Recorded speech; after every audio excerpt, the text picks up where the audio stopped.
Yeah. All right. So good evening and welcome to my English-speaking friends and my Spanish-speaking friends. Yeah, and probably some people speak other languages, right? But yeah, listening, that's what I'm referring to. So before we start and continue with the second session on refuge, yeah, try to have a motivation according to that. So seeing the difficulties of mental, physical suffering in samsara and have a wish to be free of that. And for that purpose, you take a safe direction in your life. Yeah. And then even, yeah, uh, if you can, then also think not only for yourself, but a safe direction for all sentient beings, you know. So for that purpose, you're here to train yourself to become the resultant refuge. Yes, we talked about it last time. To yourself become a Buddha for the benefit of all sentient beings. If you like, you can generate a motivation, or otherwise a more secular motivation to train your mind in a safe direction to become a happy human being and achieve that, yeah, help others to achieve the same. So generate correct motivation for yourself. Yeah.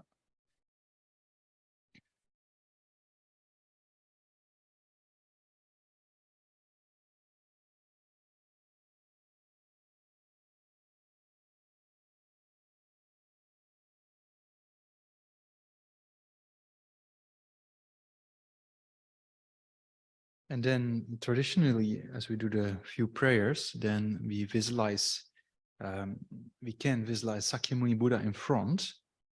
You can imagine, yeah.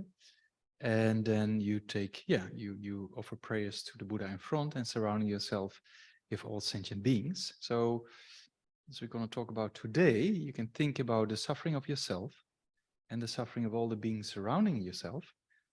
That's one of the costs of taking refuge, right? And then seeing that the Buddha has a potential to help us through his teachings, and that we ourselves can develop our mind, right? So in that way, we try to think that that's kind of the real aspect of safe direction, yeah? Seeing the suffering of self and others and generating wish to stop that. And the only way to stop that is developing yourself all the way up to Buddhahood. Yeah, so take that into account and see the Buddha in front of yourself, sentient beings surrounding yourself, undergoing individual suffering, and think you lead them into the three short prayers we do. Yeah, to the founder, the down transcendent destroyer, the one gone beyond the full destroyer, the complete, perfect, full awakened being, perfect in knowledge and good conduct, Sagat, to know the world, supreme guide of human beings to be tamed, teacher of gods and human beings, to you the complete, full awakened one, the down transcendent destroyer, the glorious conqueror, and the subdue from the Sakya clan, I prostrate me often go for refuge.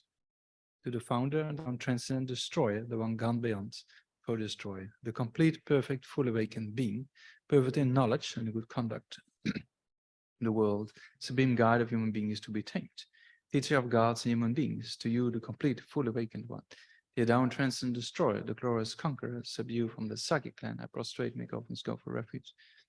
To the founder, down transcendent destroyer, the one gone beyond, the foe destroyer, the complete, perfect, full awakened being, perfect in knowledge and good conduct, Sagata know of the world, supreme guide of human beings to be tamed, teacher of gods and human beings, to you the complete, full awakened one, the down transcendent destroyer, the glorious conqueror, subdue from the Sakya clan, I prostrate, make offerings, go for refuge.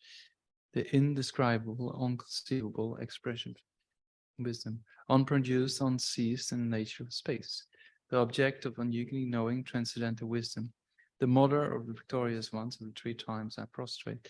Tayata, gata para samgata bodhi soha. Tayata, gata para samgata.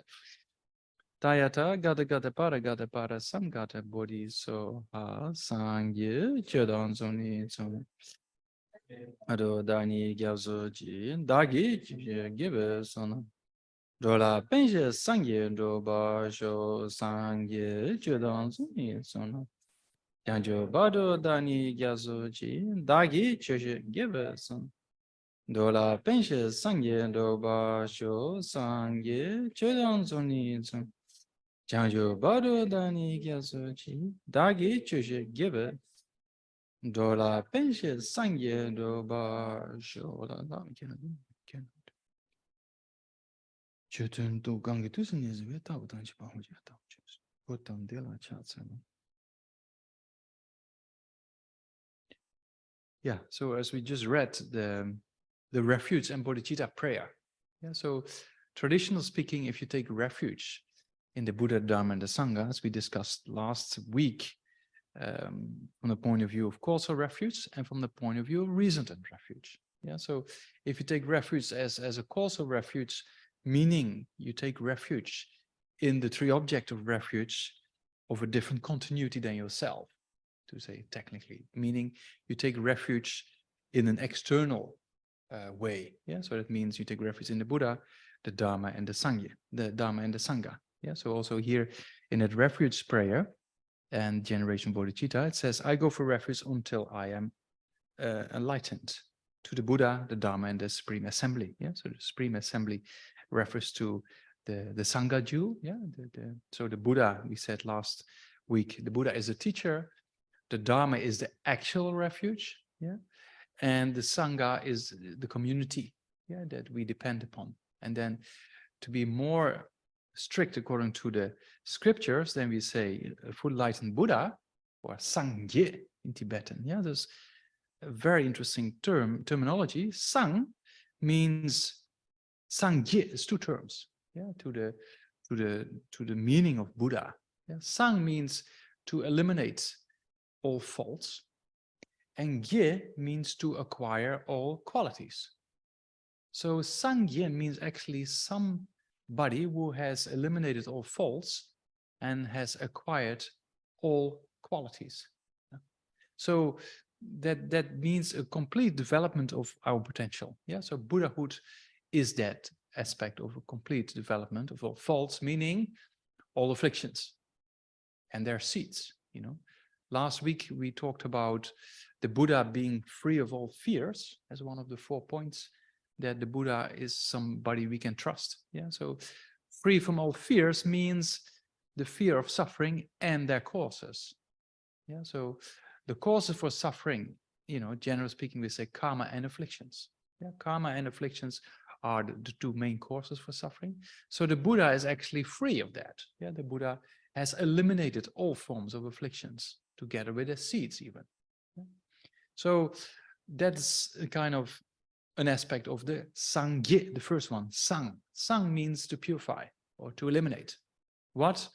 Faults. And what are those faults? Afflictions, generally speaking. Yeah, afflictions together with the seeds. Because if you eliminate afflictions and you don't eliminate the seeds, then they can still come up. Yeah. So for example, at the moment, I think most of you, or I hope all of you, are not angry. So that means that anger is not manifest at the moment.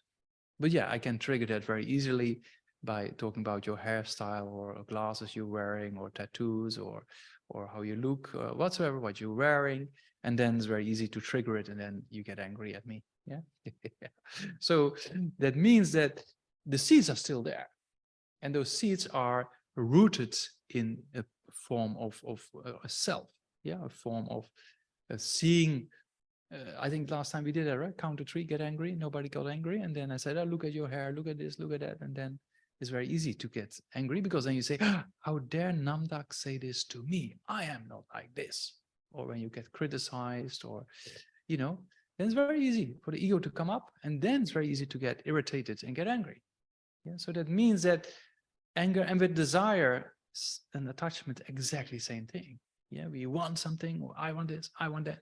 So it's all related with a sense of a self, and not just any form of a self that seems to appear from its own side, you know, that seems to appear as a very solid entity, you know. So that self, does it exist or not, is a big question, because nothing exists from its own side. Everything is in the nature of dependence.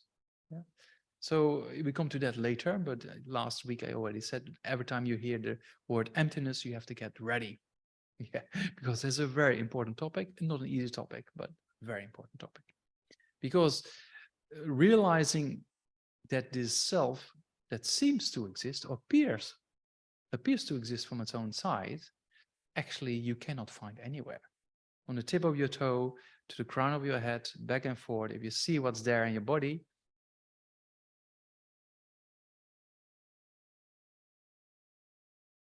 there's nothing solid to be found within our body, you know. And if you put your body aside, there is no solid I or self or me to be found separate from your body. Then you look in your mind, and your mind is even more changing all the time, right? Your mind is constantly changing. Yeah. So in that process, and then we have various forms of perceptions. We have the sensory perception, and mental consciousness, and the different forms of feeling and ideas. So from the moment you wake up until the present, it's kind of a flux of thoughts and a flux of perceptions and experience. So in that kind of incredible process of consciousness, there is no entity to be found that exists from its own side, as we call a self. So you cannot find it in your body, you cannot find it in your mind, you cannot find it separate from your body, you cannot find it separate from your mind. So that proves that that self that appears when we get angry, that how dare this person say this to me? Yeah, that kind of sense of a self. And when you get strong desire, the question is, does it exist the way it appears? That's a very important question. And then if you analyze, you cannot really find it in the body, and you cannot find it in the mind, and not separate from the body and separate from the mind. So then you say, oh, it's not there. So that inside, it's not there, is what we call emptiness, right? That means the absence of something concrete existing from its own side, because nothing exists in that way. So the lack of that I, there's a conventional person, right? There's a conventional person sitting, listening, thinking about things, writing things down. That conventional self exists. But that solid from its own side existing self that arises when emotions become very strong, that actually does not exist the way it appears. So that's a very important insight, because if you see that, then you take away the building blocks of the destructive emotions, because all the destructive emotions are rooted in these aspects of I, yeah. So that takes time. Okay, so you don't get it today, and you didn't get it last week, and probably you won't get it next week. But over time, your understanding will be, gets a particular shape, and then in a few, a month or 2, 3, 4, then we reach the emptiness, and then slowly you get a little bit more idea. Yeah? So we come to that later, but it's important because we say the Dharma jewel, refuge. Yeah, we mentioned there was 2 aspects. Remember, that means an absence of afflictions. That's our safe direction, right? To have a mind that is free of afflictions. That's what we call a safe direction. Yeah, if we have a mind that is free of afflictions, that's kind of a real safe direction of refuge. Yeah, so we said the Buddha, who is free of afflictions and has acquired all qualities, is a teacher, and the Dharma is the actual refuge. Yeah, and the Sangha is a supporting aspect. So that means that the actual refuge, meaning being the Dharma, so the freedom of afflictions, that's our safe direction. Yeah, if you have a mind, can you imagine a mind without anger, a mind without strong desire? Will be so much peace. That's kind of our safe direction, to get to that state, to develop a mind that is free of afflictions, right? Yeah, so that's kind of the actual safe direction. To get there, that's one aspect of the Dharma jewel. Remember, the one aspect of the Dharma jewel is a mind free of afflictions. The other aspect of the Dharma jewel is the method to come to that mind free of afflictions, which is a direct realization of emptiness, as we talked about briefly last time. So we just talked about what emptiness is a little bit. That means to have the insight. Emptiness doesn't mean nothingness, right? Empty of something. Emptiness is referring to empty. Something is empty of something, So in this case, the emptiness of inherent existence. There is no from its own side existing self to be found. Yeah, so that's kind of what eventually we have to realize. And in order to realize emptiness, you have to know, what is this I? How does it appear? That's very important. If I talk about the emptiness of an elephant, if you don't know what an elephant is, and I say to you, oh, the room here is lacking an elephant, then you think, what is he talking about? Right? So you have to know how an elephant looks like and what an elephant is. So same with emptiness. what we're just talking about, you have to know what is empty of what. Yeah, so emptiness means the lack of inherent existence, or more, down to personal experience, the lack of from its own side existing self, or from its own side existing I. Yeah, when strong emotions come up, or anger, or close to death, you know. I don't know if you ever been close to death. Do you in an accident, or almost drowning in the sea? Yeah, yeah. I had it some once in San Sebastian. My Spanish friends, they know what I'm talking about. Yeah, there was all red flags there, and we were hitchhiking. In those days, you could hitchhike still. Don't think people hitchhike anymore. But yeah, it was quite easy. So we hitchhiked from the Netherlands to San Sebastian, and we only spent 5 guildens, which is about €4, I think, on the whole trip.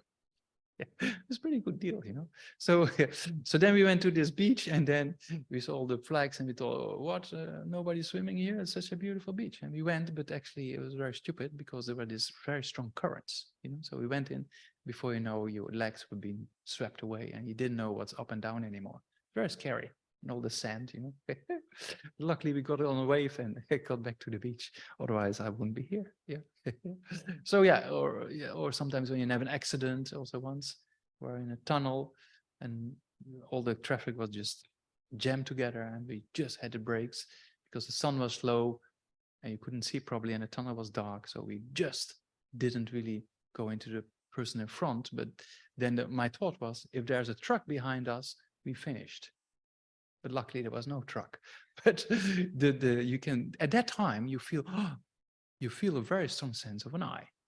Or you can imagine, yeah, if you imagine you falling off a ship in the middle of an ocean or a sea, and you might be able to swim to a certain extent, but you will die out of, how to say that, exhaustion, right? So that kind of feeling, you know, you can imagine. And then also the I comes up quite strongly, something you want to protect, and you know, so that I that comes up in those occasions also, it doesn't really exist the way it appears, you know. So when next time, because I said, in order to say the lack of the elephant, you have to know what the elephant is, right? If I say the absence of the elephant, or the emptiness of the elephant, you have to know what the elephant is all about. So we have to slowly get used to recognizing how does the I appear, you know. That's a very important aspect. Yeah, we have to recognize that. Otherwise, you cannot really refute it. You cannot say that I doesn't exist in that particular way. Yeah. So next time a person who criticizes you, don't go in self-defense, but say, "Oh yeah, sorry," and then walk away, and then go to the toilet or something like that, and then sit down and and see how the I appeared when the person criticizes you. Right? It's very interesting, because then you see how the I appears, and that's a very precious moment, actually. So the person who criticizes you is actually extremely kind, because thanks to that person, you can practice patience. Thanks to that person, you can recognize the I, right? Yeah. So, yeah. So there's one text by Arya Nagarjuna where it says that actually sentient beings are more precious than the Buddha, you know, because thanks to sentient beings, you get all these opportunities to practice patience, you know, and other aspects of the training. Yeah.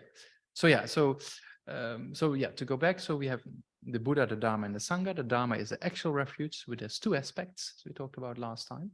Yeah, that one aspect is the freedom of being free of afflictions and their seeds. And the other aspect is the method, or the realization of emptiness, and in particular, the direct realization of emptiness. Yeah, so there are the 2 main objects of refuge. And then among the causal and resultant one is the one you want to accomplish in the future. Yeah, so that's kind of 2 aspects of refuge. Yeah, of the Dharma jewel. And then the Sangha jewel are those beings who have these 2 aspects of the Dharma jewel in their minds. Yeah, so a person who has a direct realization of emptiness, and a person who has eliminated afflictions and their seeds to a certain extent, or certain afflictions and their seeds, that's a person we can trust, right? A person who doesn't have afflictions will never really deceive you. Yeah? So will always help you. And particular, when you're free of afflictions or parts or certain afflictions, then based on compassion, they will help us, right? So that's kind of person we can trust. Yeah. Yeah, so that's the Buddha, Dharma, and the Sangha, but actually I was planning to explain that term, right? Sangye. Yeah, so I went in the first part, what Buddha means. Sang means the elimination of afflictions and their seeds. Yeah. So the Buddha, as we said last week, that the Buddha is free of fears or free of afflictions. Yeah, so then that's kind of a person we can depend upon, because if you depend on a person who is full of afflictions, then it's very difficult to learn from that person how to eliminate them, right? So if you have a person who has eliminated afflictions, then you can learn much more. Yeah, same with smoking. If you want to stop smoking, you better to talk with a person who stopped smoking, him or herself, right? Yeah. Okay, so that's Sang, the first point. Yeah, Sangye is a name for Buddha. So Sang means to eliminate all faults. Yeah, meaning afflictions and their seeds. Yeah, Gye of Sangye, the Gye syllable indicates an increase of qualities to the full extent.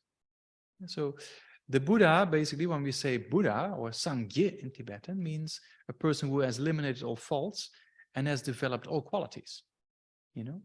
So what kind of qualities are we talking about? Often we talk about Tenzin Namsum, mean the knowledge aspect is there. Knowledge means an all-knowing mind. Yeah. In order to benefit others, if you have an all-knowing mind, it's very helpful. Because normally when you want to solve a problem of a person, you have to sit down and talk, and it needs a lot of talking, to question what is wrong and what's the causes of this all. And it takes quite some time to sit down, and if you get it or not is still a question, right? To really know what's going on in a person's mind, you need to talk a lot. But if you just know, if you can read the person's mind, and if you know what a person did in this and previous lifetimes, then you can imagine the knowledge is much more sophisticated. Yeah, so that's one of the qualities of Sangye, yeah, the Gye aspect of the Buddha. Means one of the qualities is the knowledge, meaning an all-knowing mind, knowing all phenomena simultaneously. That's very helpful, Even many masters in this particular tradition of the Lamrim, yeah, in particular Atisha was the root of the Lamrim teachings, yeah. That Atisha also in his text, A Lamp of the Path, and the auto commentary on that, very clear.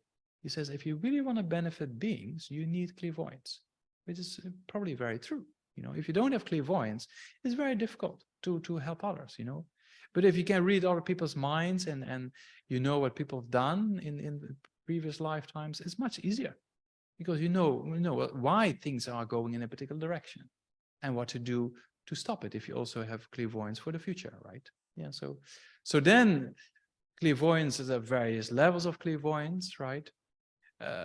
Which is in science a little bit a controversial area to be researched, but there's very interesting research being done, yeah, with especially with remote viewing, for example, yeah, that people know, you give them some certain coordinations at a particular place on Earth, and then you ask them what's there, yeah, and then they can tell you, certain people can tell you, or they draw an image, or they just comes to them. It's not they think, oh, what should be there? It's not like that.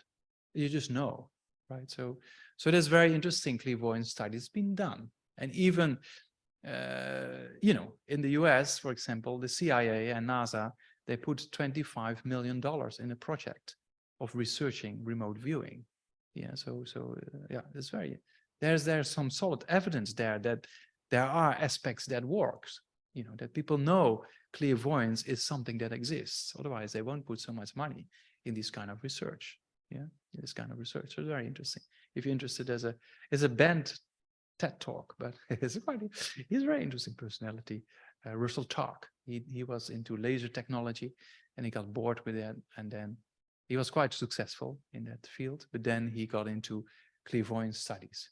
So he There's a TED talk where he talks about it openly, saying that the CIA funded so much of these kind of types of research. Very interesting. Yeah. Okay, so there is, yeah, in the Buddhist psychology or Buddhist mind science, if you like to call it, there's a lot of aspects of talking about clairvoyance, you know. What kind of clairvoyance is there and how do you develop it, you know? So it's, yeah, it's like, I mean, we come to that later when we talk about single point concentration of the mind, right? So the mind, if you get calm abiding, as we call it, or you know, a mind that is capable of concentrating on an object without distraction according to your wish, you know, so then the mind becomes like a mirror after that, yeah, because our ordinary minds are just occupied by so many distractions, and then we don't really know, you know. So yeah, there's a few things about clairvoyance, but yeah, and there's many masters who showed the aspects of clairvoyance quite clearly, like including Namzo Rinpoche. Did I tell you the story here about the beach Vajrasattva retreat, right? Yeah. So then you see that there are those aspects of clairvoyance, you know. Yeah, there's many other stories. Yeah, very interesting ones. So that means if you have a clairvoyance that's completely developed, you can really help beings. Yeah. So that's the first quality, so to say, the quality of knowledge of the Buddha. The second quality of the Buddha's, the Buddha is compassion. Compassion which is spontaneous, or bodhicitta which is spontaneous. Yeah, for us to, whatever the Buddha does is motivated with great compassion and bodhicitta. Yeah, so because of that, we also saw last week that because of that quality, the Buddha doesn't make a distinction between those who are close and those who are distant. Remember, those who are friends and those who are enemies. And the Buddha doesn't make a distinction between those who will harm the Buddha and those who benefit the Buddha, because of this compassion, knowing that each and every individual sentient being is exactly the same, wanting happiness and not wanting suffering. You know, if you have that insight, yeah, together with this clairvoyance, then you know exactly why a particular person is saying annoying things to you, right? Yeah. And then it's much easier to accept it, you know, and to help them instead of self-defense and going against them. Yeah, so that is kind of an aspect of that the Buddha has this kasa, this spontaneous bodhicitta, or spontaneous compassion, right? The second quality. Yeah, we're talking about the ge aspect, right? Sang ge. The sang is to eliminate all faults, meaning afflictions and their seeds. Yeah, and the ge aspect is to have all qualities, right? So the all qualities we can summarize into three. Yeah, knowledge we just talked about, knowing mind. Yeah, the second one is this great compassion. Yeah, that is spontaneous. Yeah, so and then the third one is ability. Yeah, ability to be able to do things for beings, you know. So having that combination of those three, of knowledge, compassion, and ability, then it gives us the perfect combination to work for the benefit of others. Yeah, also last week we talked about one of the four qualities of the Buddha, the second one being very skillful in his teachings, right? The first one we said the Buddha is free of afflictions, yeah, or free of what did he say? Fears, yeah, suffering and their seeds or their causes. And we talked about the second one, that the Buddha is very skillful in the way of leading individuals to enlightenment, right? So that skillful aspect also comes to this ability. The Buddha is so capable of knowing exactly what to say to which person and how to lead each and every individual step by step until enlightenment. Yeah, one of the qualities of the Buddha's speech is also that people hear the things they need to hear. Yeah, that means that the Buddha's speech is just a teaching in general, but people hear different things according to their level of development, according to the needs. Yeah. So that's also an aspect there. But yeah, generally speaking, to keep it simple, that the Buddha's qualities we can summarize into three. Yeah, meaning knowledge. Yeah, the all-knowing mind, so to say, omniscience, compassion, being spontaneous, or bodhicitta, being spontaneous, and then the ability to help beings by various means. So we already talked about those three aspects in another way with his 4 points last week. Yeah, with but that the Buddha is free of afflictions, which is actually a kind of from the Sangye, the first aspect. Yeah. And we talked about that the Buddha is very skillful in the way of teaching, yeah, and leading individuals. And we talked about the Buddha doesn't make a distinction between friends, enemies, and strangers, and doesn't make a distinction between those who harm and those who benefit. Yeah, so those qualities we just talked about are a little bit related to those 4 points. Yeah, so in the refuge prayer, we say Sangye. Sangye means Buddha, right? So in the second line, it says that Buddha. Che means Dharma. Namdak means the Supreme Assembly. So I take refuge in the Buddha, the Dharma, and the Sangha, yeah, until I'm enlightened. Yeah. So that's kind of the actual aspect of taking refuge. And then you say, by whatever merit or virtue or good deeds I do through listening to the Dharma, particularly because now you're listening to the Dharma. But in other occasions, you can say by practicing generosity and the other perfections, for example. Yeah. So then may I become a Buddha in order to benefit all sentient beings. Yeah. So that's kind of a refuge prayer, as well as a generational bodhicitta, as we call it. Yeah. So we come to that later. What actually the real refuge, of course, is from within. Right? Understanding suffering. Yeah, the 2 causes for refuge, as we talked about last week, understanding the suffering. And that's one aspect, or the fear of suffering. And there's a constructive form of fear, as we talked about, right? And then having faith in the potential of the 3 jewels to eliminate that fear or to eliminate that suffering, right? There are the 2 causes for refuge we talked about last week. Yeah, so the fear for the suffering, yeah, it is a constructive form of fear, and the faith in the 3 jewels, seeing they have the potential to liberate you. Yeah, so that's kind of the 2 causes for refuge we talked about last week as well. Yeah. Yeah.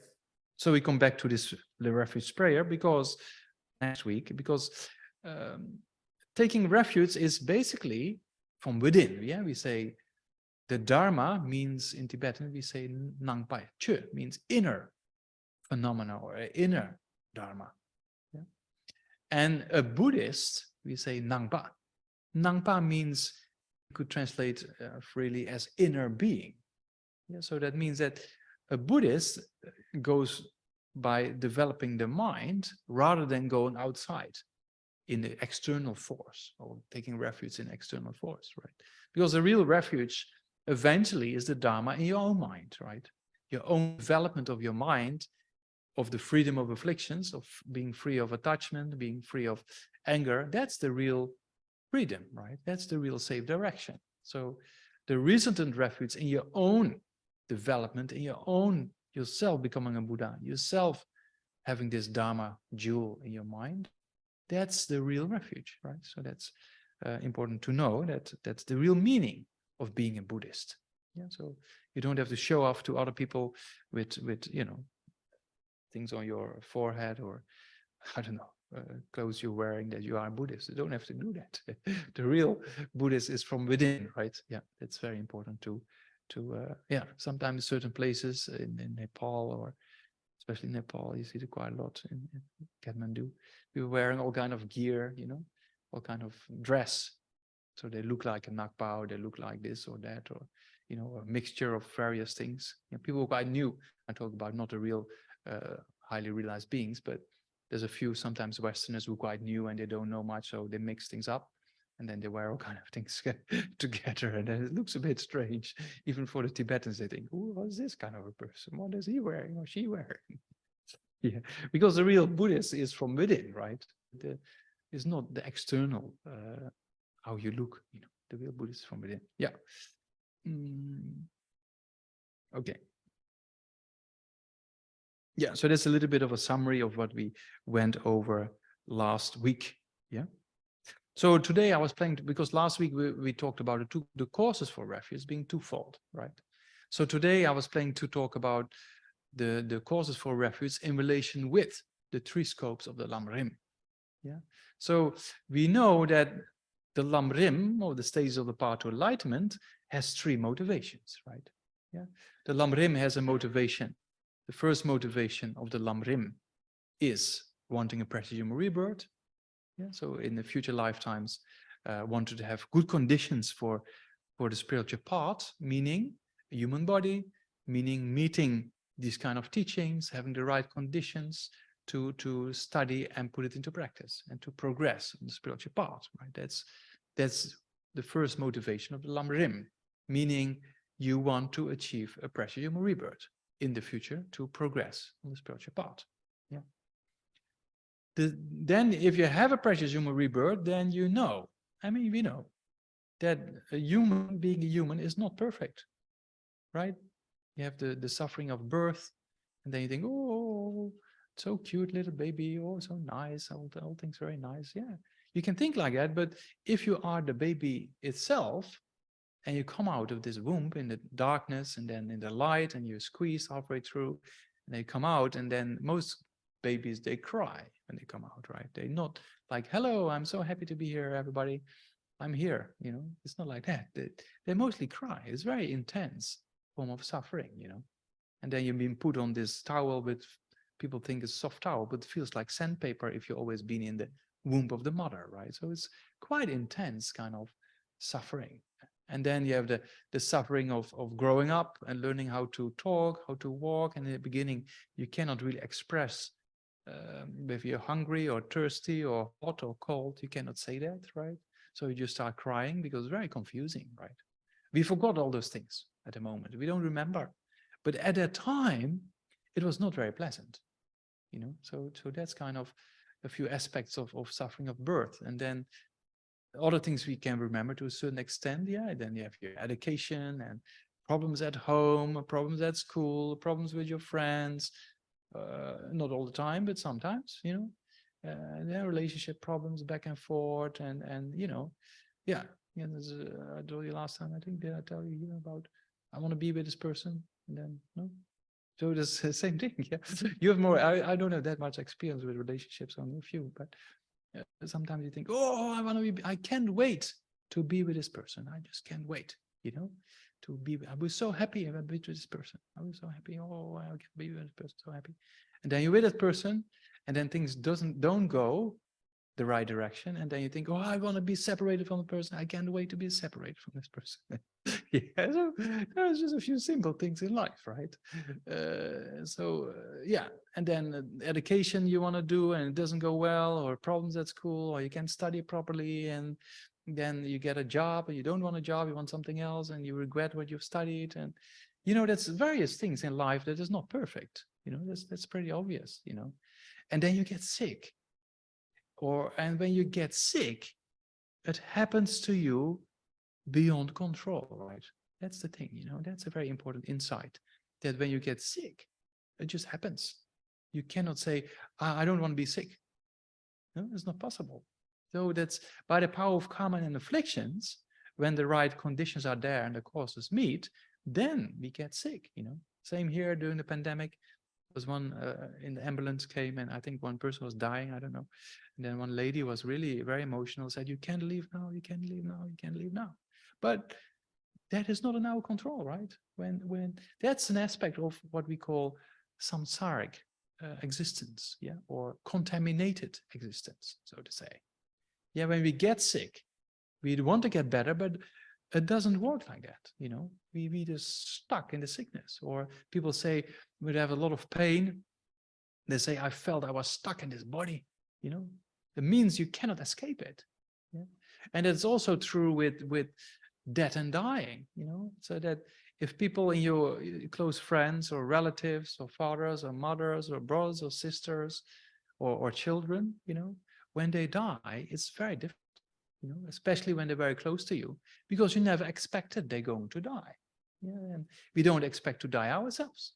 That's the thing. In samsara, we have this so incredible grasping to permanence that we think, I don't get cancer, I won't get a heart attack, I won't get a stroke. We think like that, right? But the people who had a heart attack and the people who had a stroke and cancer, they thought exactly the same thing. You know, when my father was passing away, same thing. That you know, cancer was quite advanced, and then still trying to survive, right? Trying not to die, but you cannot prevent it eventually. You know, so that's a kind of aspect of samsara we should examine, and then see that it happens to us beyond our control, right?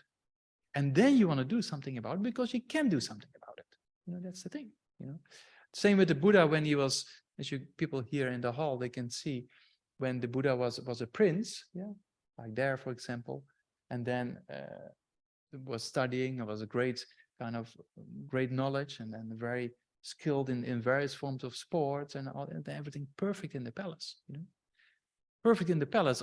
Whenever there was a person sick, they took the person away. Whenever a person was dying, they took the dying person away. That the prince didn't see these aspects of reality. Until one day he left the palace. And then he left the palace because he wanted to know how people were living outside of the palace. So he saw a person dying, and he asked, "What is this?" And then he saw a person sick, and he asked, "What is this?" And then he asked the question, is that also going to happen to me? And then he started the spiritual path, right? Because we can see with the first motivation of the Lam Rim, we need good conditions to develop. So we motivate ourselves to have a precious rebirth. That's the first motivation, as we just talked about. But then you see that human life is still not perfect. You have the suffering of birth, sickness, aging. We didn't talk about it yet, but some of you probably have recognized certain aspects of that.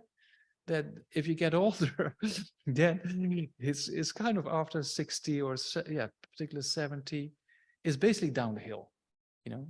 The body is going to be more difficult, right? It's a reality. I just visited my mother in the Netherlands. I was giving some teaching in the center in Luna in the Netherlands, and then visited my mother for 2 days, but 3 days almost.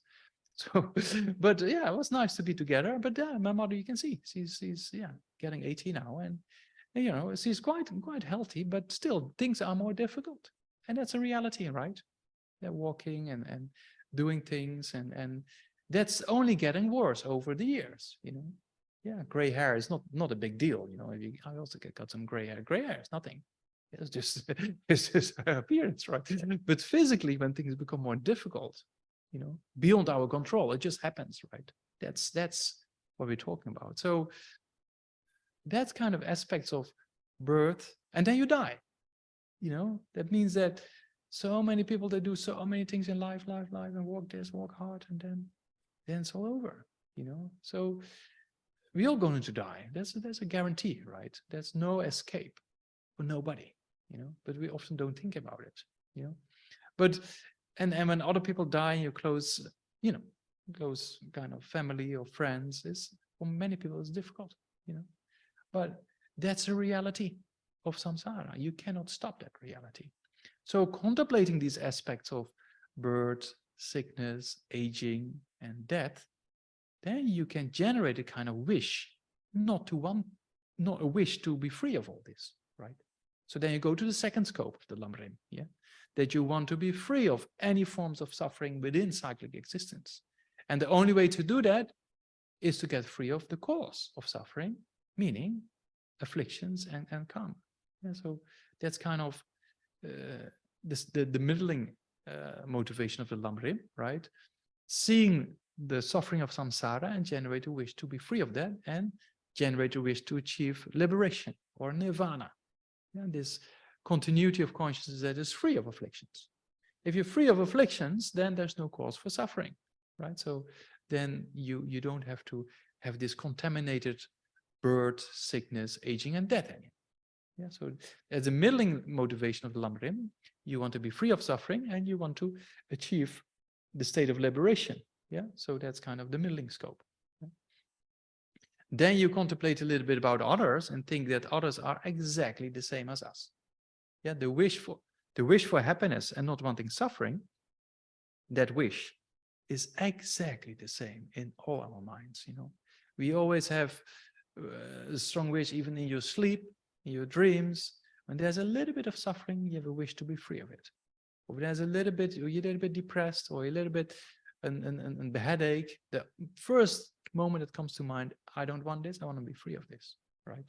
Then when you have a little bit of happiness, or you had a good dream or whatsoever, you want to keep, or you go back to sleep, you want to dream again. The same dream often doesn't really work, but because we grasp so much to happiness, And that wish for happiness and not wanting suffering, we are exactly the same.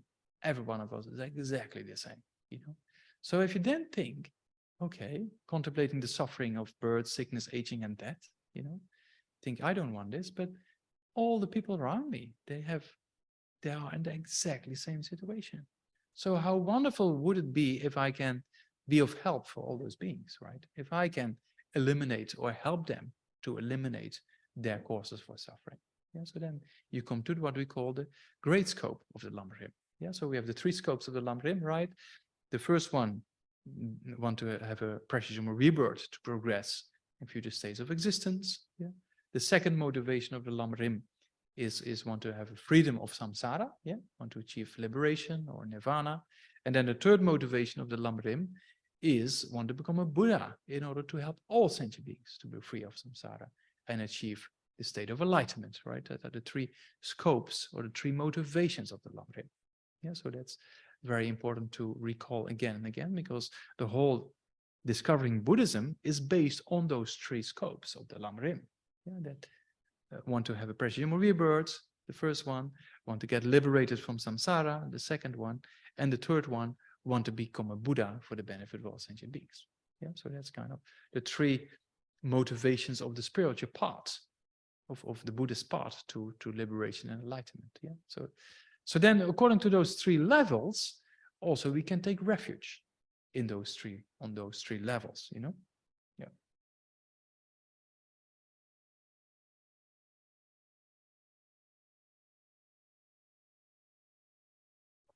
Because the first level, not wanting the suffering of the lower realms, we talked about a little bit before when we went into the precious human rebirth model. You know, if you samsara, you can be born in all kinds of forms of existence, you know. So then first of all, reincarnation is a big thing, yeah, for many of us. It's not easy, yeah, but you have to think about it, you know. Reincarnation either exists or does not exist. Yeah, that's the question, you know. So then you have to think. If you say, oh, it doesn't exist because, oh, actually, I don't know, but yeah, it probably doesn't exist. Or you think it exists and ask you the question why, and then you say, yeah, I don't know, that's what the Buddha said. Yeah, then you're not on the right track. You know, you have to analyze.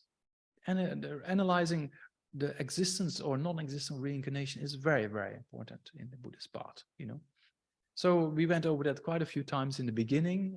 I think, you know, we went over the aspects of proof of reincarnation from the point of view of Buddhist epistemology and logic and reasoning, that consciousness is something else in the physical brain, and that consciousness is there's no beginning, because consciousness can only be caused by its previous moment. And that previous moment is caused by its previous moment, and then by its previous moment. Basically, we cannot find the beginning of the continuity of consciousness. And same with matter. If you look into the universe, and when the sky is not in the city, but when you go in a more remote place, when there's not too much light pollution, and you look in the sky, when it's clear sky, you see so many stars, right? And you sit and you look and think, where is the end of the universe? There is no end. You see, there is no end. We always think in boundaries, right? Our mind is quite limited, you know. We always think in boundaries. But if you look at the sky, at the stars, and they think beyond that star, there's another galaxy. Behind that is another galaxy. Behind there's another galaxy. Behind there's another. There's no place in the universe where there's a wall and that's it. That doesn't exist, right? So that means that the universe is also without an end and without a beginning. You know, the matter, the Big Bang is actually a big bounce, right? That's that. Robert Penrose, when he won got the Gaza, call it Gaza, the Nobel Prize for Physics, you know, 2 years ago, he says same thing. You know, he says it's more a big bounce than a Big Bang. Something created a Big Bang. You know, so what created the Big Bang, and what was there before, and what was there before, and what was there before? There's no beginning to be found to say it all started here, because that moment is caused by a previous moment, right? And that previous moment is caused by a previous moment. So even in the continuity of matter, you cannot really find a beginning. Yeah. So also in the continuity of consciousness, you cannot really find a beginning. So that's kind of the logic in Buddhist epistemology, that consciousness is produced by a previous moment, so you cannot find a beginning as such, because every moment you pinpoint, that is created by its previous moment, and that's created by a previous moment. And so you cannot find a beginning in the continuity of consciousness. If that's the case, then maybe our consciousness at the time of conception, we don't say birth, but at the time the egg meets the sperm, and there's kind of fertilization, fertilized, yeah. So at that time, the consciousness takes from another, yeah, it comes somewhere else and takes, how to say, takes birth, actually, yeah. So that consciousness comes from somewhere else, so that's kind of, and that's many things you can see. While certain children are very spiritual, while the parents are extremely materialistic, yeah. So there's many forms you can look at, or because I'm one egg born twins, yeah. Though physically they look exactly the same, but mentally they can be completely different. So that's very interesting forms of to look at. And then you can, all other forms of research, you can look at children remembering previous lifetimes, yeah, I mentioned in the beginning, by Stevenson. Yeah, it's very, very interesting research. Or you can see on everybody these days, it still exists, no? The Netflix thing, yeah. So you are more aware about Netflix than I am. But yeah, there's all kind of things happening on Netflix. Instead of watching all those stupid things that people kill each other with guns and chase each other with cars, then maybe it's wiser to look at a few kind of documentaries or something. You at least get something out of it. Yeah, so there's one documentary, it still exists, it's still there or not? Otherwise, you can also on YouTube, you can find it. I watched it on YouTube. There's a documentary about surviving death. Yeah, I think the title is Surviving Death, wasn't it? Yeah, yeah, by Jim Tucker. Yeah. Jim Tucker was one of the students of Professor Stevenson in the research of children remembering previous lifetime. It's a documentary, so it's made a little bit popular, and the scientific data is not really that kind of clear. But if you read the books from Stevenson and Jim Tucker, then that becomes clear, because Netflix is have to have something popular, right?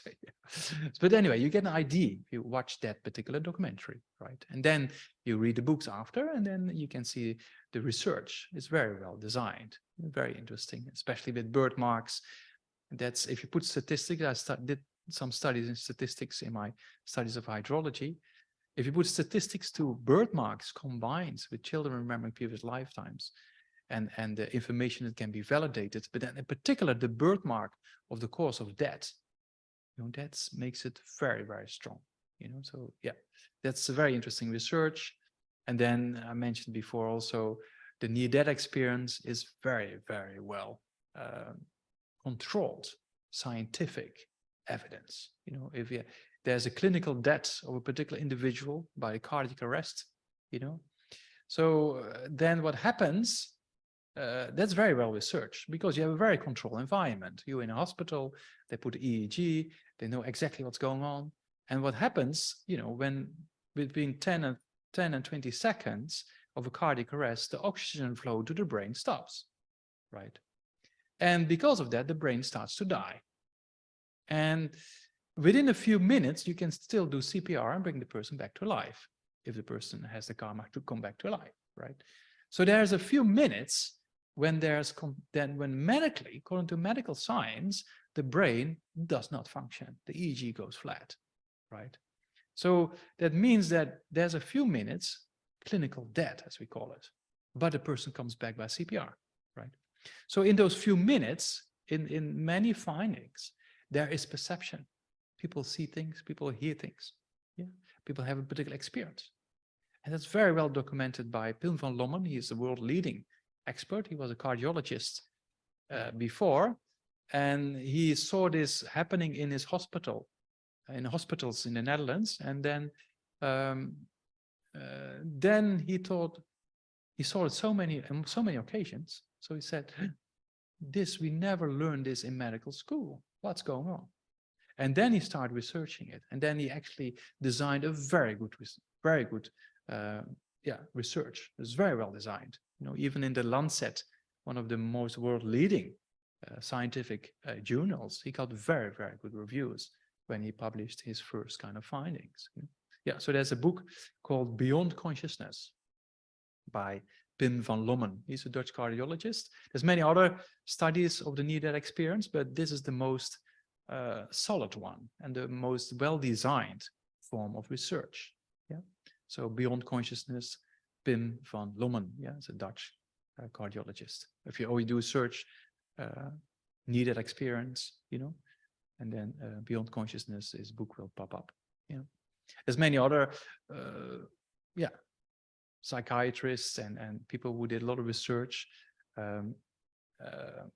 Yeah, I mentioned it in a few seconds. Yeah, so that's another aspect. So we have the logic and reasoning in Buddhist philosophy, right? Of consciousness is always produced by previous moment, and that by previous moment, so we cannot find the beginning. Yeah. Then we have this research by Ian Stevenson and Jim Tucker, his student, about children remembering previous lifetimes. Yeah, and there's also a very interesting book by Tom Schroeder, a journalist based in New York, who was very skeptical about Stevenson's research. And then Stevenson said, "Oh, you can come along if you want to."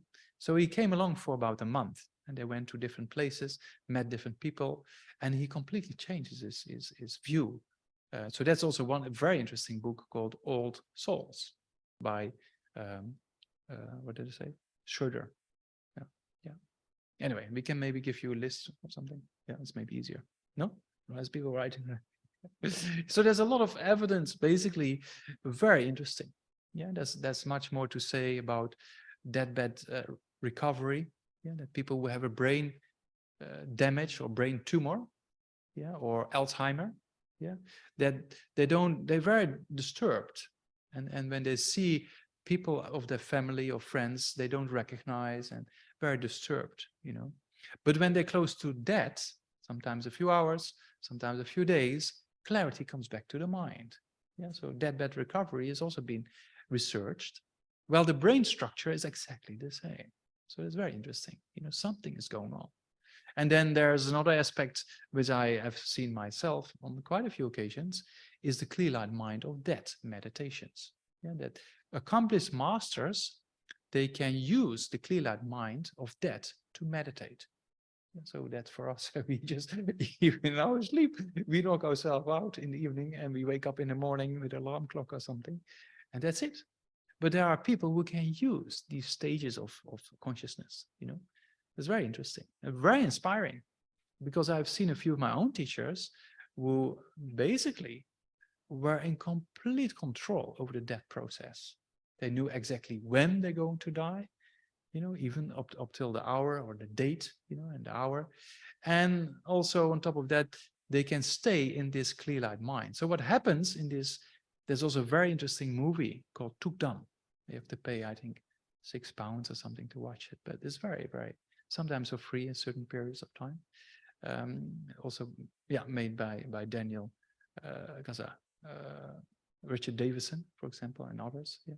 It's a very interesting phenomena. They have researched only 13 cases up to now, but in those 13 cases, there was no measure, and there's also a scientific paper around it, there's no measurable brain activity in those 13 cases. Well, what happens in the Tukdam, or the clear-eyed mind of death meditations, the person is clinically dead. There's no heartbeat, there's no lung function. So the doctor comes and says, this person passed away. This person is dead. But if the body doesn't decay, then something is going on. And I saw cases in South India where it's average 25, 30 degrees Celsius during the day, right? So if the body doesn't decay within a day or two, or a week or 2 weeks, or sometimes 3 weeks, sometimes a whole month, then there is something going on, right? So then the doctors come and they say, we cannot explain this. There's no reasons in medical science to explain this event. Yeah, but it's happening. So we have to know, there's not many cases, but it's happening. So we have to know what's going on. So there's now slowly, some more cases. Sometimes, there's only 1 or 2 a year. And then the question is if the scientists are allowed to measure or not. Yeah, it's always very sensitive time for the master and the students, you know. But there are a few cases, and I've seen a few of my own teachers in that state. That means that it's extremely inspiring, because you know the person is clinically dead, but it doesn't feel like that. You know, that feels an incredible energy is there, you know, and sometimes even a very, like a perfume, like very, very subtle, kind of very nice fragrance around the body, you know. It's very, very special, you know. So, and that is sometimes for weeks, sometimes 2 weeks, and sometimes even longer. Yeah, so there's cases like that, and that the body doesn't decay, that's been quite well examined, you know. So that's quite an interesting aspect, because the brain is not functioning, but the subtle consciousness is still in the body. And then at a particular moment of time, then that subtle consciousness leaves the body, and then decay starts. So it's a very interesting phenomena. Yeah. Anyway, so to summarize all these aspects of the scientific aspects of consciousness and brain, yeah, there's a very good video, and probably we can send you the link or something, by Bruce Grayson, and the title is, I think, "Do We Really Need a Brain?" Something like that. It's a quite controversial title. Yeah, is the brain really necessary, or something like that? But he summarizes these points we just talked about in a kind of 45-minute presentation. It's very interesting with you know, different kind of resources you can look into. But anyway, I promise to give you a list if you're interested with the things we just talked about. Yeah, you can look for yourself if you're interested, because that's very essential in the Buddhist path, because the first motivation talks already about a precious human rebirth, right? Yeah. And then if you have a precious human rebirth, and then, yeah, there's various possibilities to be born in samsara. Yeah. There's higher rebirths and lower rebirths, yeah, like the animal realm, etc. So you first try to generate a wish not to be born in the lower states of rebirth. Yeah. So then for that purpose, you take refuge in the Buddha, the Dharma, and the Sangha. Yeah. So that's the first taking refuge according to the small scope, as we say. Yeah. So you fear the suffering of the lower realms, and you want to have a precious human rebirth, and because of that, you take refuge. Yeah. So that's kind of what we call the refuge of the small scope. Yeah. So that's the first form of refuge according to the 3 scopes. Sorry. Yeah.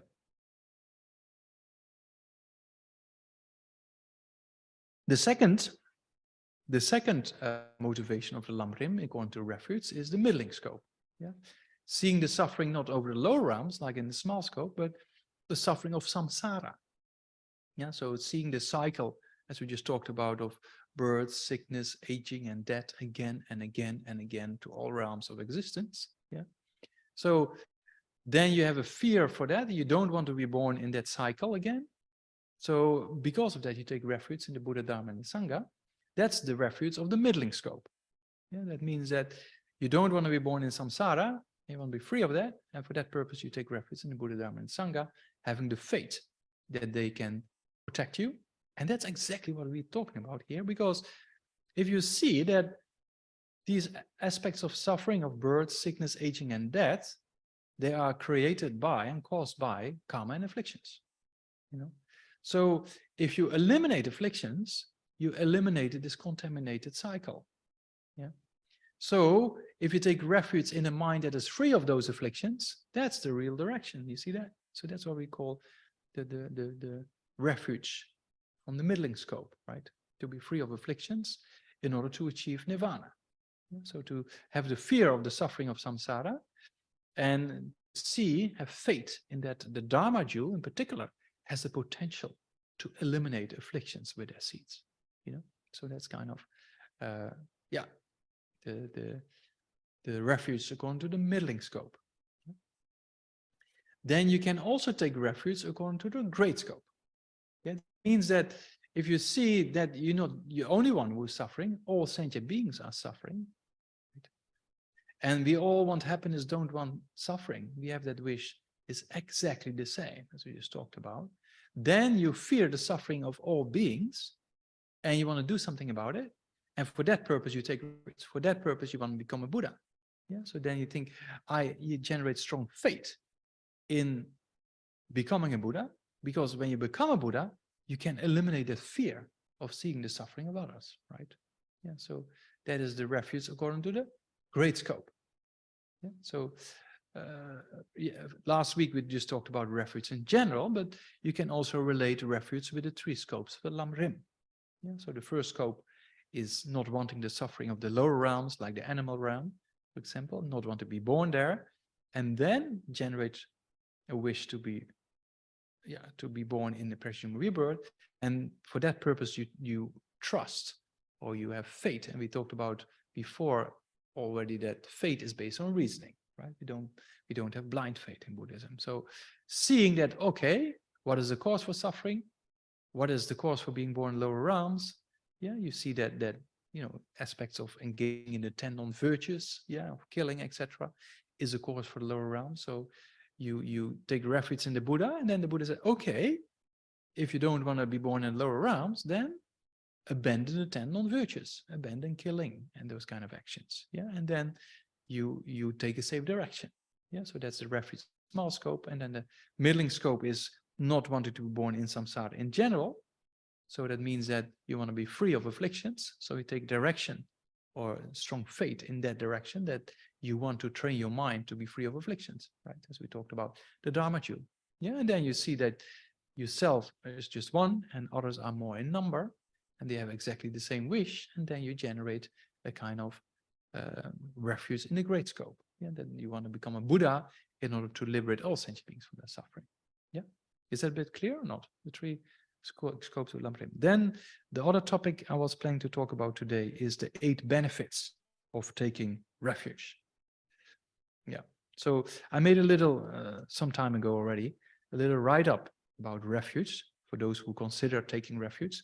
So it's, yeah, it's uploaded soon. Or yeah, okay, yeah, tomorrow or day after. Yeah, no rush. Yeah. So you can read, there's kind of 3 pages that summarizes yesterday, not yesterday, last week, today, and next week. Yeah, so then you have everything on 3 pages. That's yeah, because we're living in a time we have to apply the 80-20 rule as in business. Yeah, less input and maximum output. Yeah, that's so summarized in 3 pages there. Yeah, so also in that same text, I put down the benefits and the 3 motivations we just talked about of the and the causes for refuge. Yeah, so there, and the qualities of the Buddha, Dharma, and the Sangha in short. You know, so it's yeah. Yeah, so let's have a look at the 8 benefits of taking refuge. Yeah, so there are kind of positive aspects if you take a safe direction. I mean, we already talked about last week that, you know, if you take a safe direction in a, you know, that you want to develop your mind and eliminate afflictions, that itself is an incredible benefit, isn't it? So you see, taking refuge in the Buddhist context, mind science is a very logical way of protecting yourself, right? If you apply the different methods and get free of afflictions, then that's a real safe direction, right? So yeah, but traditional, we have 8 benefits that are being mentioned in the text. So the first benefit is pretty straightforward. You become a Buddhist. Yeah. So the difference between a Buddhist and a non-Buddhist is a person who has taken refuge and a person who has not taken refuge. Yeah, so that's pretty straightforward, right? If you take refuge, you become a Buddhist. Yeah, yeah, an inner being, as we call it. Yeah, yeah, there's a first benefit. The second benefit, it's a basis for establishing vows. Yeah, so vows are very important in the Buddhist practice. Why? Because you actually practice a form of morality, and morality is very, very essential. Yeah, you can do 2 things. You can say, for example, killing a mosquito. In London, we don't have that many, right? No, but in South India, we have quite a few. So in the early days, before thinking about these things and knowing that a mosquito also has feeling, you know, because a fly, when you do like this, they fly away. So that's a sign there is now, even in modern time, in the UK, I saw that a few times the government decided that certain animals are sentient. So you cannot transport them as they did in the early days. Which is very, very good development, right? But even all sentient beings are sentient, right? That means even a mosquito has feeling. Yeah, it doesn't have a sophisticated nervous system as we have, but there is feeling, and it's pretty easy to see, because if you want to hurt it, it goes away. It wants to escape suffering. That's pretty clear, you know. So in the early days, you do, oh, a mosquito, oh, fly, fuck, you know, you kill, right? Some people do that. But if you come to these kind of talks and think, oh, maybe next time, okay, Namdak told me not to kill. Yeah. And it's very easy ways to catch a mosquito with a kind of container and a lid. It's quite easy. Some are more difficult to catch, but yeah. Even flies, when they go on the window or something, you can put a container on it and then shift the lift around it, do like this, flies inside, put a shift. So it's quite easy to catch, you know, not too difficult. So because they also have feeling, you know. So then normally when you hear these things, then next time you say, oh, you want to, you know, mosquito comes, and then you do like this. Okay, Namdak told me not to kill, so I don't kill, you know. That's not a vow. That's a good act, because you prevent yourself from harming a sentient being, right? But if you then one day you promise, okay, today until tomorrow sunrise, I won't kill. Yeah, make a promise in front of the Buddha, or there's practices what we call the 8 Mayana precepts, for example. Yeah, that's kind of a very simple practice. The 8 Mayana precepts you can take for 24 hours, and you can practice morality. Because morality is very, very essential. We talked about morality in the small scope already. Yeah, the real cause, we just talked about a precious human rebirth. Yeah, the real cause for a precious human rebirth is practicing morality, together with a prayer to be born as a human again with the right conditions, right? So morality is extremely important. Yeah, and we have morality everywhere. If people do their own, if everybody does their own thing, the world becomes a mess. You need kind of law and order.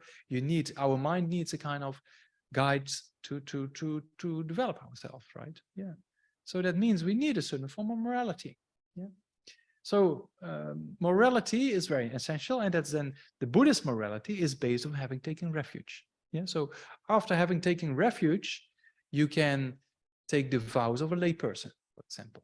Yeah, that's 5 vows of a layperson you can take, or you can take vows for become monk or nun. There's various opportunities or possibilities, so to say. Yeah. So the structure normally is we have, yeah, maybe we can talk about that.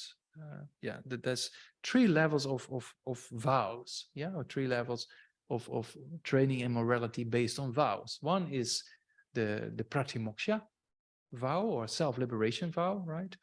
So the vow for the layperson is like that, yeah.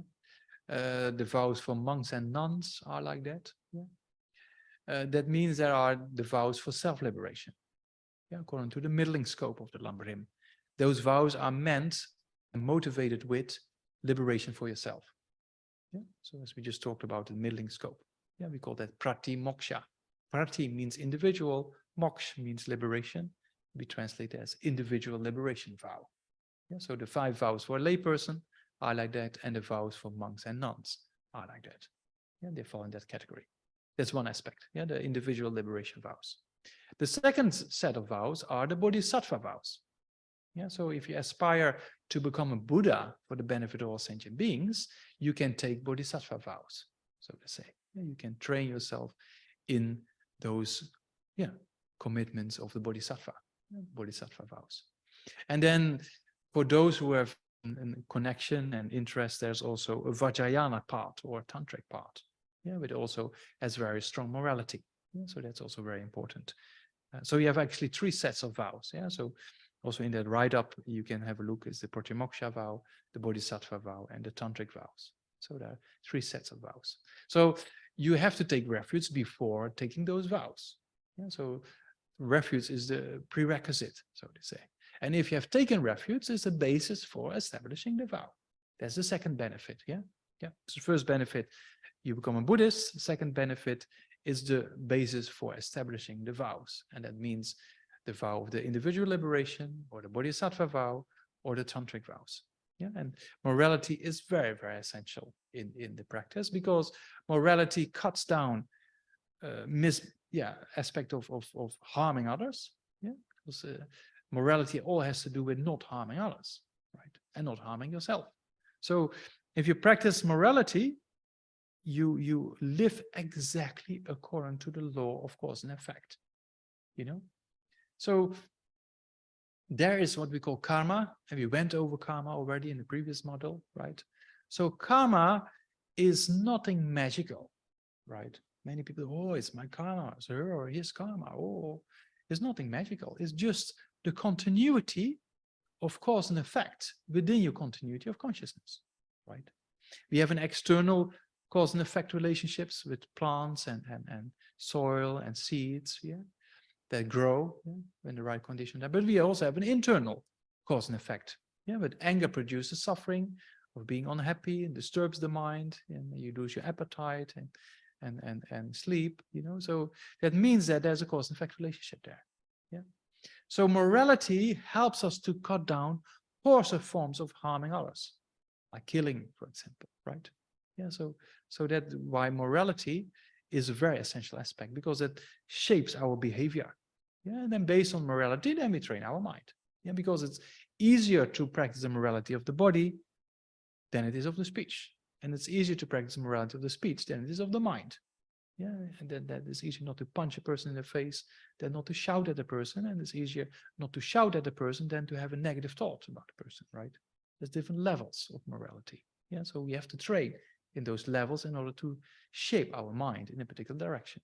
Yeah, so that's kind of why morality is so important. But we come to that next week. We're going to talk about it a little bit more, because next week I was planning to talk about the refuge precepts, and then if you decide to become a lay person holding the lay vows, for example, what does that mean? Yeah, so we come to that next week.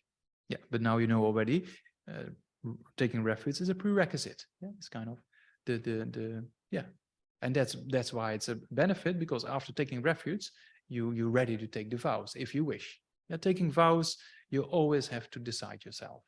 You can never be forced. Even for monks and nuns, in the ritual it says, did you choose this yourself? It's very interesting that the Buddha is so skillful, make sure that you know what you are doing. Yeah. So that's yeah, that's but we come to that later. Yeah, next week we can talk about vows a little bit more. So that's not benefit number 2. Benefit number 3 is you reduce and eliminate previous accumulated karmic obscurations. So if you go in a safe direction, previous negativities that are being done by you, yeah, that gets purified.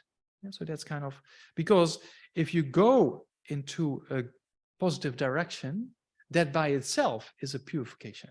Yeah, so that means if you go for refuge, you purify these obscurations or negativities. Yeah, yeah, that potential is there. So you reduce and eliminate previous accumulated karmic obscurations. Yeah, that's benefit number 3. Yeah, that's very important, because our mind is already so dull. I talk about my own mind. Yeah. Then when you sometimes read a book and then sometimes, oh, what did I read again? Or 2 days later said, oh, what did I read again? Or a week later, what did I read again? Yeah. Our mind is quite dull, you know, to be honest. I mean, my mind. So that means we need a lot of purification. That's a sign we need a lot of purification. Yeah. Towards the end of discovering Buddhism, there's a model with preliminary practices. Yeah. So we go later, we go over that one day or a few days, let's put it that way. Yeah, so because it's very important to purify the mind and to accumulate merit to corporate conditions. Yeah, so here, if you take refuge, because you go into a safe direction, yeah, you because of that safe direction, you purify previous negativities being accumulated. Yeah, so that's kind of benefit.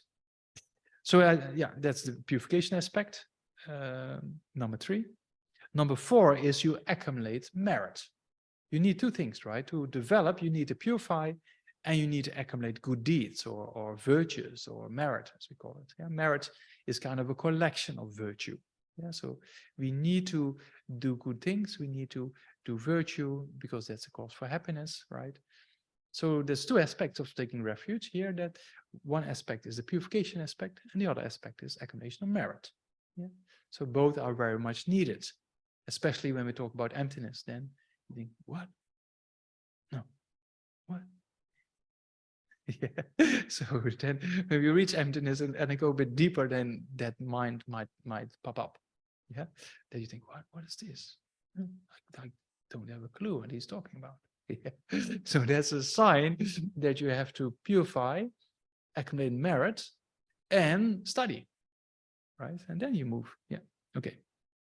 Yeah. So I will give you the warnings when we reach emptiness and I go a bit deeper. Some people fall asleep, some people walk away, some people get distracted, and some people don't know what I'm talking about. Yeah, so be prepared. Yeah, so don't get you mind. Yeah, don't let you be led astray by these kind of thoughts. You know, it's just because we never understood this before since beginner's lifetime, and now we have the opportunity. So there's all kind of obstacles that can come. Yeah, so that has to be purified and accumulate merit. Yeah, number 4, accumulation of merit. It says. Yeah, number 5, you will not fall into lower states of existence. Yeah, we just talked about. The refuge according to the small scope, right? That you don't like to fall into lower states of existence, being born as animals or spirits or hell beings, yeah? So you don't want to be born in those lower states. If you take refuge, I mean, you can see it's not an external force, right? The Buddha cannot take away your suffering. That's pretty clear, right? But he can show you how to do it. You see, that's the refuge, right? That's important to know. Yeah, that there's no magical tool the Buddha has, or a pill, or a chip in your brain, or whatsoever. That doesn't exist. But the Buddha can show you how to do it, right? That's very important to understand that aspect. You know? Yeah, because that's very scientific. You know? So because of that, if you take refuge, then the Buddha said, okay, you take refuge, you practice morality. You know, if you practice morality, then you don't create negative karma. You don't harm others. So you don't fall into lower states of existence. You see that? It's very logical, you know. If you take refuge in the Buddha, I say, oh, Buddha, please, I want to take refuge in you. And the Buddha say, okay, very good. But you have to practice morality if you want to be safe, you know, because the Buddha cannot protect us, you know. Yeah. So that's exactly what it says here. So number 5, it says you will not fall into miserable realms or lower realms of existence, or what do you call the animal realm, or the spirit realm, or the hell realm, for example. Yeah. So you will not fall into. It doesn't say if you take refuge, it gives a great potential not to fall in lower realms, right? There's still people who take refuge, but then make mistakes and then fall to lower realms. Don't complain to me when these 8 benefits are not really there, because you know you need to have all the right conditions. But it has the power. If you really take refuge from within and you're really sincere about morality, then of course you won't fall into lower state of existence, right? Yeah. So that's benefit number 5.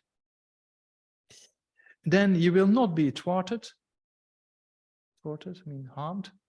Or... Yeah. So you will not receive harm or receive obstacles from humans and non-humans. You know. So a person who has really strong refuge, spirit harm and those kind of aspects, the spirits cannot really harm you. Yeah. Or people with strong refuge, then dangerous people cannot really harm you. You know. So also there, don't tell me that you say, yeah, I'm a Buddhist and I take refuge, and last night I met this person on the street and he was threatening me and it was very dangerous. Namdak, you told me I'm taking refuge, it won't happen. But look, so it's not that straightforward, right? But it has the potential to protect you much more than before taking refuge, right? Yeah. So it depends on karma, it depends on many. Nothing is beyond karma and cause and effect, right? So that's important to know, right? But yeah, generally speaking, there's less, and if you really have genuine refuge, then you won't receive any harm from humans and non-humans. Yeah, that's benefit number 6. Then benefit number 7, also, you shouldn't complain, because it says you accomplish everything you wish. Yeah, that means everything you wish for according to the Dharma, right? Not worldly wishes of worldly possessions or whatever you wish for. Although then it helps. Even Aryatara says, you know, whoever prays to me, even simple things as giving birth to a child or whatsoever, she accomplishes, right? So you can play to a certain extent, you can play with cause and effect. And we have to be very clear here, you know, that karma is there, but you can play with conditions. Yeah. And sometimes those conditions are there, and sometimes those conditions can produce a particular result and sometimes not. Yeah, I told you before, I think, the story about my father, another person, a friend of mine, who were a very wealthy family. They had the best doctors. The person was giving up, only 2 weeks left. And Lama Zopa Rinpoche spent a few hours or 2 days actually with this particular individual, and the person lived for 5 years still. So there sometimes you can play with conditions. When my father had cancer, I also asked Lama Zopa Rinpoche what to do. And then Rinpoche said, the karma is too strong, we cannot do too much. Prepare for dying. So it depends on cause and conditions, right? Yeah. But here, generally speaking, you create a huge amount of cause and conditions to accomplish everything you wish. Yeah, meaning in accordance with the Dharma. And I've seen many projects that if you follow particular advice, then very magical things happen.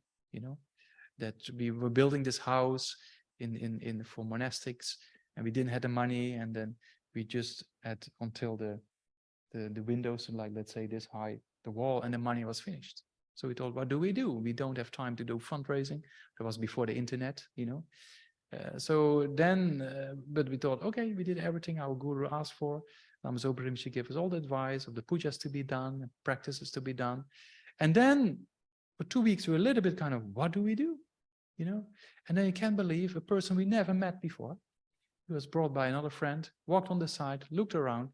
We talked for 10, 15 minutes. He said, what an incredible project. I always was planning to do something like this. Can I be of any help? And he paid for the whole project, including library, and we have about 20 plus rooms. So yeah, there's some expenses involved, right? So it's very interesting. And it's not a story, one person building a stupa somewhere in Europe, and then he was by himself building the stupa, also on the advice of Rinpoche.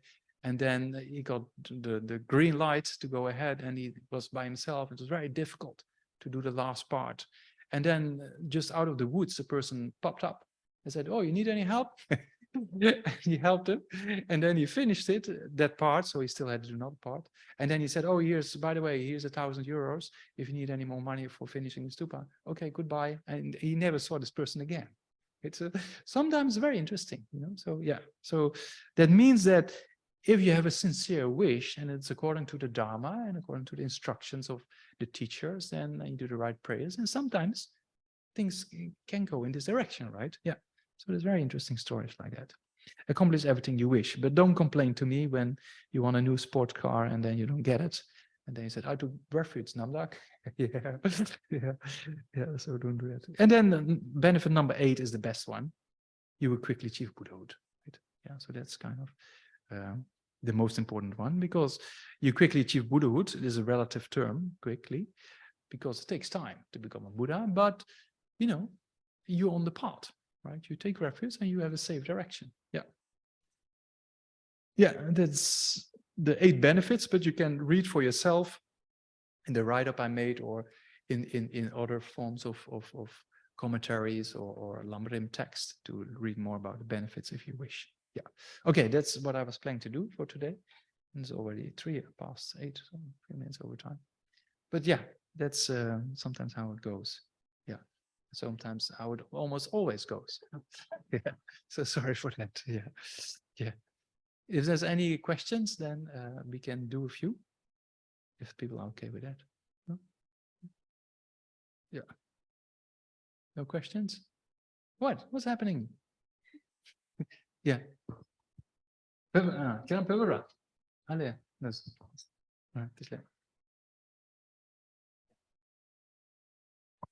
One moment.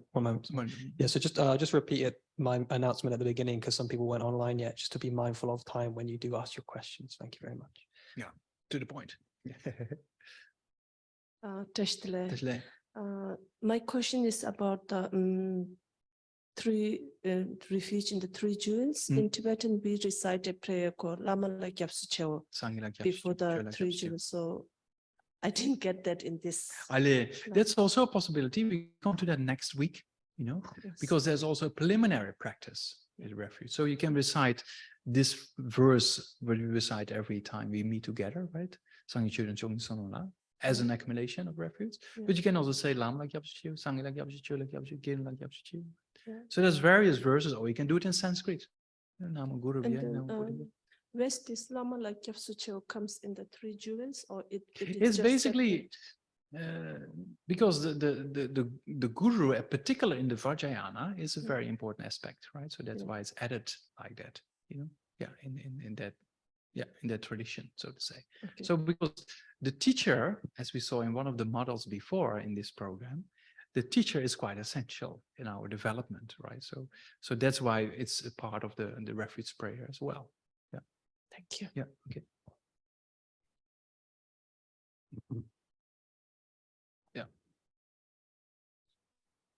Thank you, Geshe. I'm sitting here wondering how I can best use my suffering to develop an understanding of emptiness. Allez.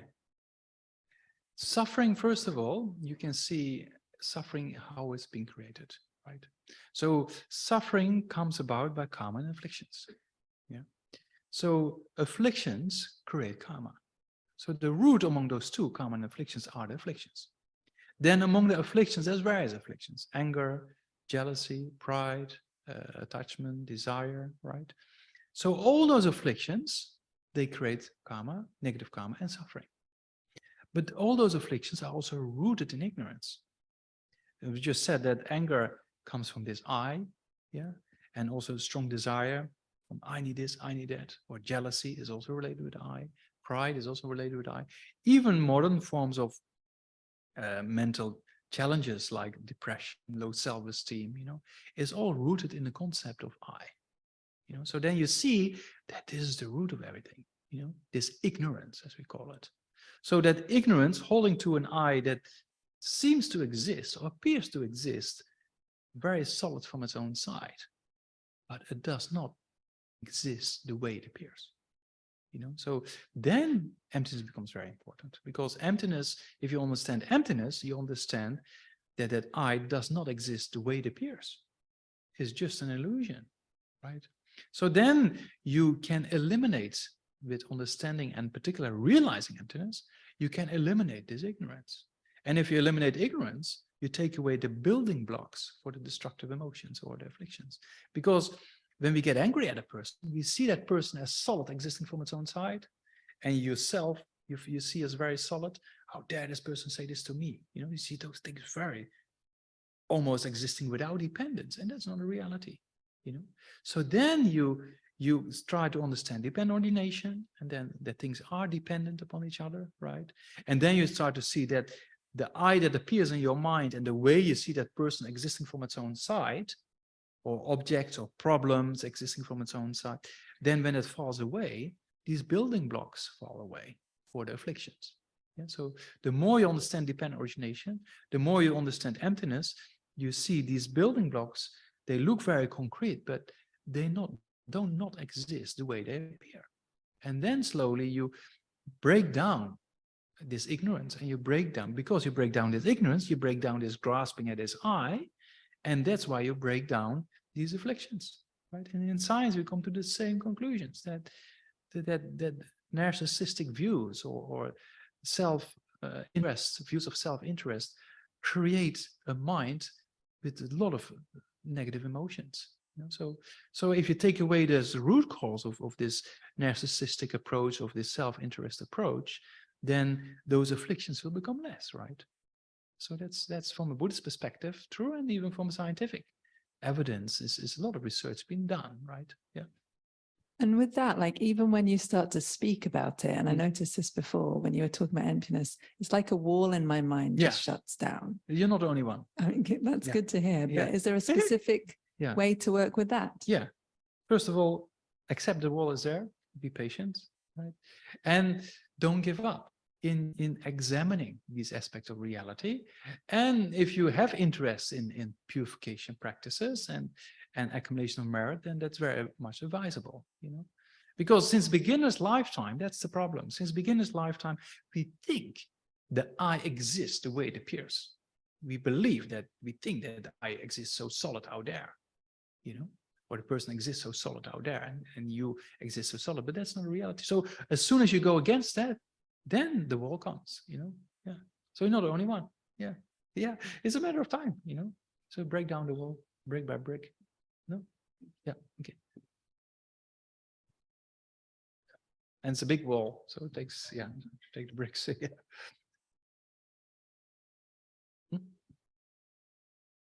It's okay. 5 more minutes. Yeah. Okay.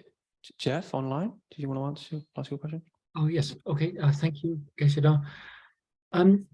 Yes, just been doing a little bit of reading about the philosophy of mind. I guess it's the Western Okay. style of philosophy of mind, and I'm sure you've heard of what philosopher David Chalmers has called the hard problem, and they discuss it. There's a subjective consciousness and why it exists. Now, I've never really heard the philosophers of that school, well, Western philosophers, bringing in the Buddhist idea of emptiness. And does emptiness have it? Well, how can that understanding of emptiness help with the hard problem, or is there anything as? Does subjective consciousness exist at all, or does it just different nature? Even David Chalmers himself, he is quite clear and says that, it sounds like a crazy idea, he says, but maybe we should see consciousness as a building block, like we see mass and matter and time, So it's a very interesting comment he makes in one of his TED Talks, for example, or in general, even when there's the materialistic neuroscientist sitting there, for example, So that is very interesting that there's a shift in neuroscience at the moment to examine if there's a subjective form of consciousness, right? Even within the materialistic view of no dualistic aspect of brain and consciousness, there's only the brain, and the consciousness is a property of the brain, right? Even in that field, we can see Anil Seth proving subjective forms of consciousness quite clearly, and very well designed research, so it's pretty clear. But how the Buddhists, in Buddhism, we say consciousness is something else than just a property of the brain. So, as we just mentioned in a few aspects of there are certain types of consciousness with less or maybe no dependence on the physical brain, right? But it's a very interesting field. It's a little bit controversial in mainstream neuroscience, but a very interesting field to explore. So that's the only way we can address this hard problem. One aspect is what Anil Seth is doing with its subjective forms of consciousness within the materialistic view of no dualistic mind-brain issue, but only the brain, right? And then on top of that, and of course, from the Buddhist perspective of Buddhist mind science, we say consciousness is very subjective, and in particular in the views of the mind-only school of Buddhist philosophy. It's very, very clear that whatever is being perceived is influenced by our own perceptions and by our own imprints or potentials, or if you want a more scientific terms of carrying information over times, of habituation patterns or something like that, right? So that's there's a lot of in Buddhist philosophy and mind science, a lot of aspects of the subjective aspects, right? So if you talk with scientists, even when I talked with Anil Seth, within the frame of consciousness being property of the brain, we don't discuss that dual or not dualistic aspect, mind-brain aspect, but just how things are being perceived and how it's more inside out and outside in, as he calls it. Then we talk about very similar aspects of subjective aspects of consciousness. He says it's the brain, we say it's consciousness separate from the brain or in relation with the brain, right? But the aspect of subjective perception, we almost talk about the same level. So it was very interesting. So I think there's a development, right? It just takes time. Sure, thank you. That's very helpful. Okay, thank you. Thank you, Jeff. Matt, please go ahead.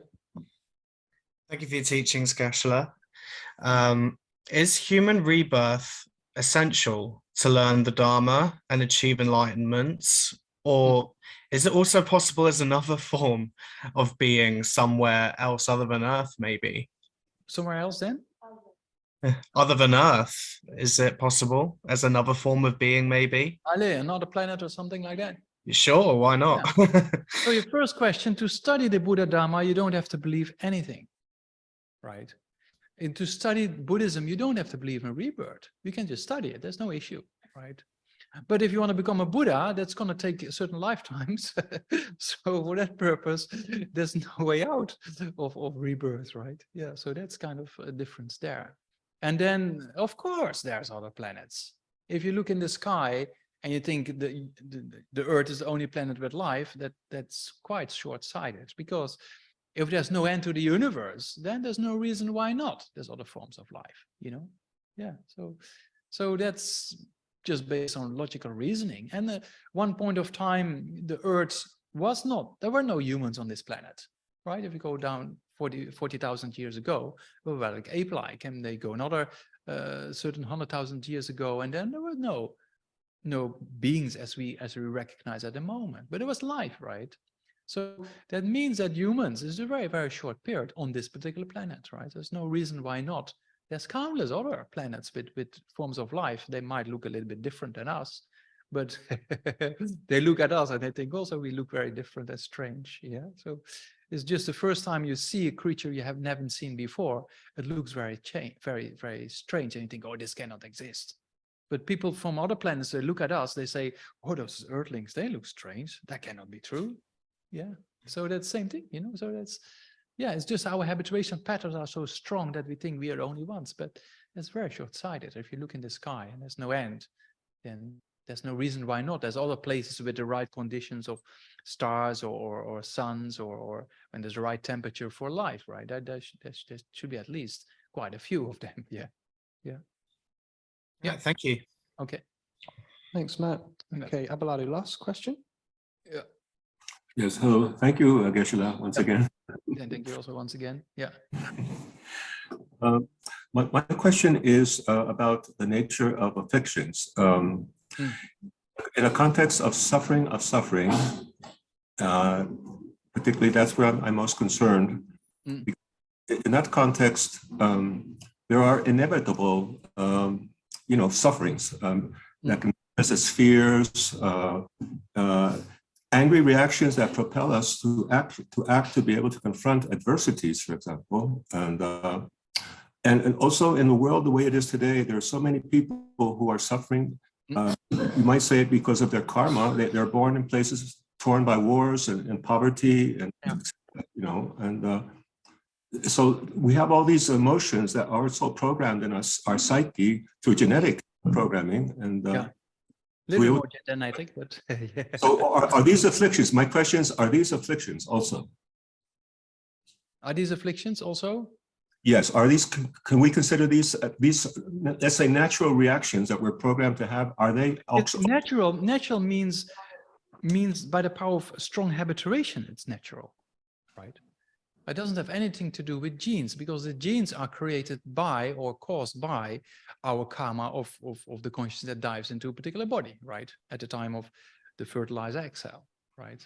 So that means that, you know, that whatever affliction we have in this life is because of habituation patterns of previous lifetimes of similar affliction.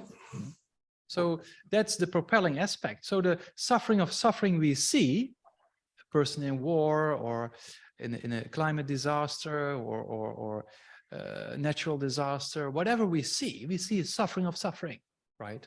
But the people we see here walking and sitting on the terrace or sitting in the pub enjoying their beer or whatsoever, they look happy, but actually exactly the same. Because at the moment they don't have the condition to suffer, but one day they will get sick, right? So that means we all have these causes and conditions. And that insight is very important, because the suffering of suffering is not difficult to recognize. When the Buddha said you should know suffering, the Buddha didn't say the suffering of suffering. He didn't say the suffering of change. He said you have to understand the all-pervasive form of suffering, meaning as long as you've come in afflictions, there's no escape from suffering in samsara. So that aspect we should look at more than just the suffering of suffering. And then we see the suffering of suffering of people in war zones or gang violence or whatsoever, then of course we should try to generate compassion and think, how is this caused? It's caused by afflictions, and then generate compassion based on that is much more sophisticated.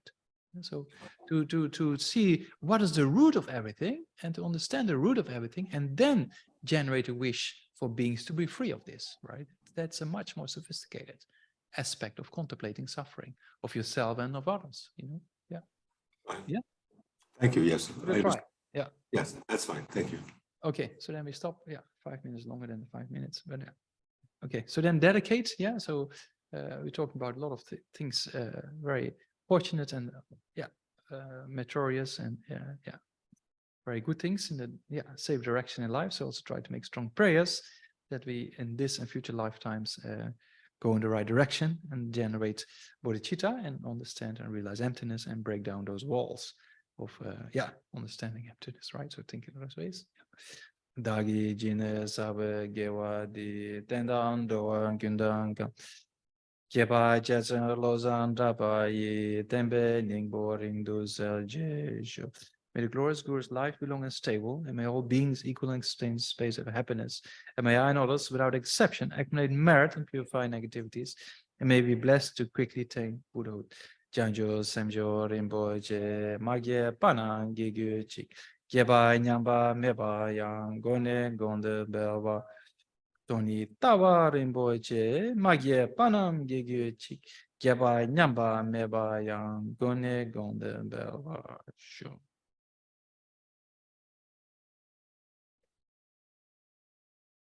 Okay, thank you so much. Yeah, to the chat. Yeah. So see you next time, next week, something like that.